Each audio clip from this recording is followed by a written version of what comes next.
Okay, so welcome back to another tutorial. In this tutorial, I'm going to talk about how we can elevate a hero section. In this particular design, we have, a typical hero section for a software as a service company. What's awesome about this is I always just think that this looks good, so much so that it is literally the same layout that I have on my current website.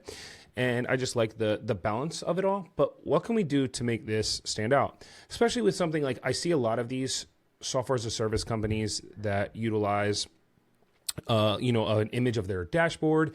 There's a lot of other companies that do things that are like this, not just software as a service, but things where they might put a portfolio or something there. And what can we do to spruce it up a little bit without just changing maybe the backgrounds or maybe even just, the layout or something. But what we can do is add some hover effects. And so one of the hover effects that I think looks really great here is making the elements actually pop out. So if we hover over these, the elements actually end up popping out. And not only that, but they kind of magnetic movement around the way that the mouse cursor moves. And I think that adds such another layer of design. If you've taken my SquareKicker course, you'll know that I am very much about coming up with design that is, I guess for lack of a better term, sophisticated, but more or less just has meaning. It's something that will make an impact, and I don't want to just add something for the sake of adding it if I don't feel like it actually makes an impact or makes your viewer kind of stop and slow down.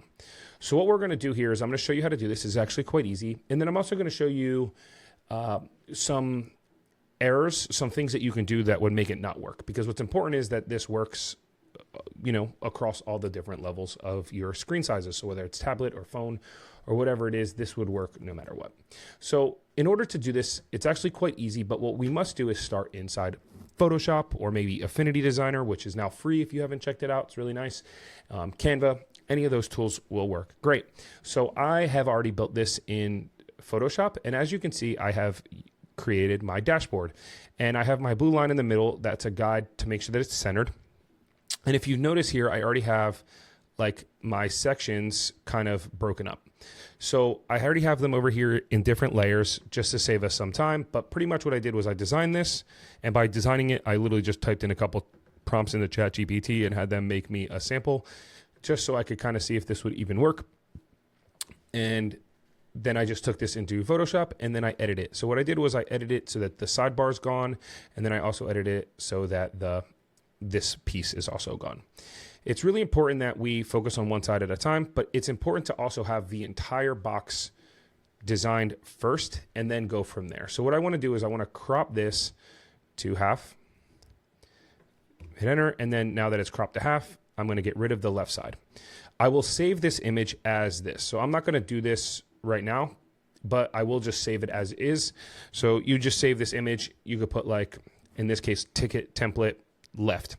And so this is the ticket template left image. And then what I'm going to do is I'm going to bring back my sidebar, but I'm going to actually get rid of the rest of the software dashboard and save this photo as this same size. This is the most important part.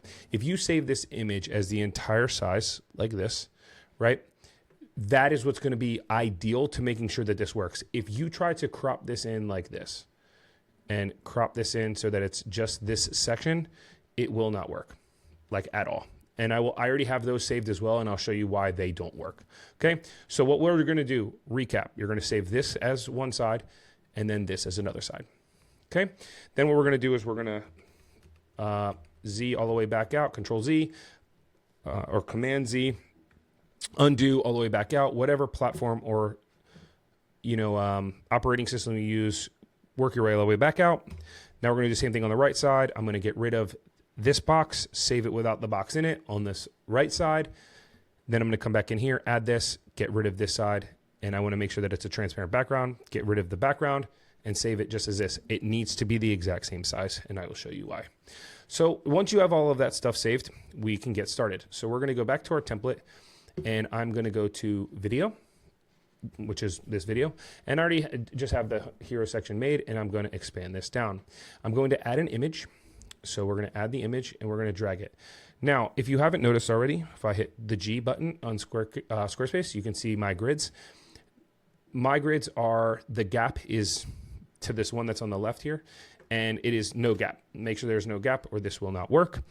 And what we're going to do is we're going to just expand it, kind of eyeball it, and we're going to upload an image. I already have them uploaded, but you can upload them.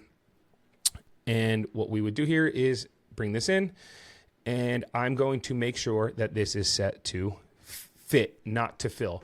If you set it to fill, different screen sizes will zoom in on it maybe, and then it will disalign everything. So it's very important that this is set to fit. And then you just drag it to the desired height. I want it to be kind of big. And then we have two things to make sure that we do. We make sure that it is aligned to the right so that it's completely to the center. And then I also want to make sure that my focal point is all the way to the right.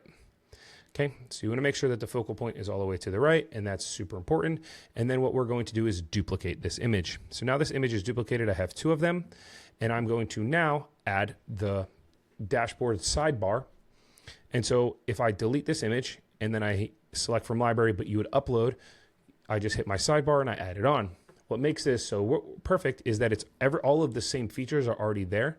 So all you got to do is make sure it's looking all the way to the right. Make sure that this is right aligned. And as soon as I drag it over, it will literally line up absolutely perfect. As long as it's the same size. Yep. So now you can see it literally perfectly lined in. And so now I have two separate images, but they are perfectly lined on top of each other. I don't have to do any type of micromanaging. I don't have to do any type of micro adjustments or anything. It lands in exactly where it needs to be. So that's what we want to see.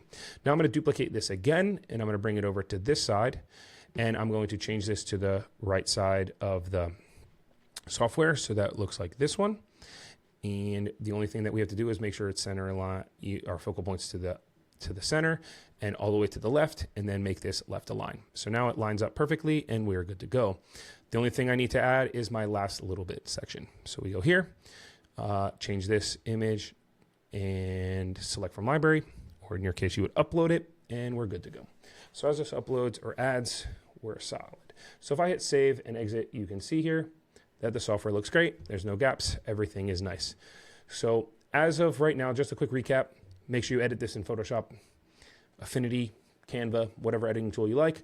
4 separate images. Key here is to make sure that these 2 images are the exact same size as they were before. Now, this does limit to what we can do in terms of what can pop up. We can't have that many hotspots of pop-ups, but it works as long as you need 2. Maybe we might be able to get 4 if you broke it up into 4 sections, but I think 2 is perfectly fine. Plus, we all know how people use websites, so they're going to scroll by it pretty quickly. If we can just get like 1 or 2 interactions quickly and move them on to the next section, that's what we kind of want to do. We don't have to make it too complex at all. So now what we're going to do is we're going to enter SquareKicker, and all I'm going to do is add a hover state. So the first state I'm going to do is hit hover mode, and what I want to do here is effect, and I want to scale. So as you can see here, it scales up. So make it scale as much as you would like. Okay. And then what we're going to do is go back, advanced, and then magnetic motion. And I'm going to enable, and you could just literally enable both. And if you want to do a more angle intensity, you can, but you don't have to. And that's it. So if we hit save and exit and we hover over, it now works. That's it.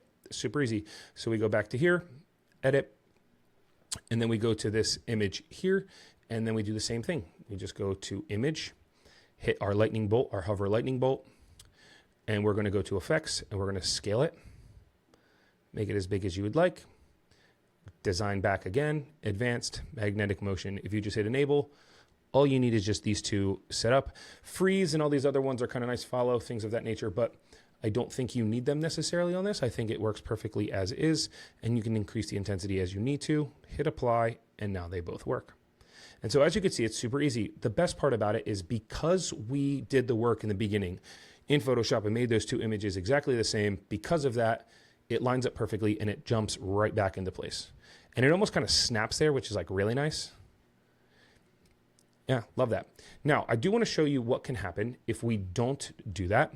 So that's it. I mean, that's the entire tutorial. 9 minutes. Very, very easy. Like I said, the hardest part is coming up with the software design or whatever design you want to do this for. But if we did duplicate this section and the magnetic motion is still there, I do want to show you what it would look like if we didn't have it be the right size. So we're going to hit select. I'm going to upload a file, and I'm going to try to find this, hopefully.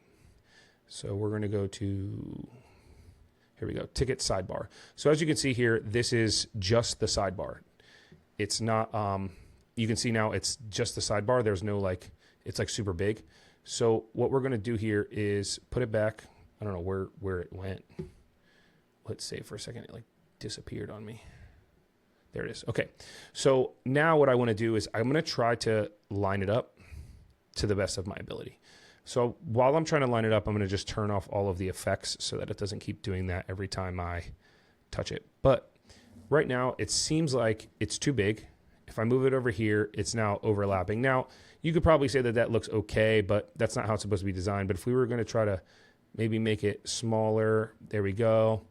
Now, again, in this particular design, it doesn't look terrible, but if you were trying to do something else, it could be okay. It'd be really hard to try to line this up exactly as it's supposed to. And if we wanted to try to maybe go into SquareKicker and maybe do position where we like kind of hover it over here and maybe move it down a little bit, and then maybe we effects and we scale it up a little bit because it's supposed to go to the top, which it's not scaling at all for whatever reason. We can micromanage it all day and it doesn't look terrible. But what's going to happen is when we go to like a mobile view, where I don't even know where it's, oh, here we go. When we go to a mobile view, it's going to be almost impossible, literally almost impossible to get this to work on mobile. So if you went to just this image here and we brought it back, it would be impossible to try to get it to line on. And I mean, I guess not impossible, but we would be really kind of fighting to try to get that. Whereas this, since all the images are exactly the same, if you just line up the images as they need to be, and they're just perfectly the same, and of course they're like glitching. But if we hit save, they'll just be, and see, it still works on mobile. Whereas here, you're going to be like trying to micromanage that to try to fit it on mobile. Whereas here, perfect. Literally works exactly as it's supposed to. So it's one of those things that if you just line it up perfectly, it's really good. This, you're going to be sitting there micromanaging everything. Then you're going to go look at different screen sizes. It's not going to work. Well, what makes this work is that the blocks are perfectly on top of each other. So I hope that this helps. I would love to see if you create anything using this same kind of technique. I think it's really easy. It's a lot of fun. And I really do think it elevates a website to the next level. If you make something awesome with it, please shoot me an email. I'd love to see it. If you have any questions, also shoot me an email. I'd love to help out. And I'll catch you all in the next one.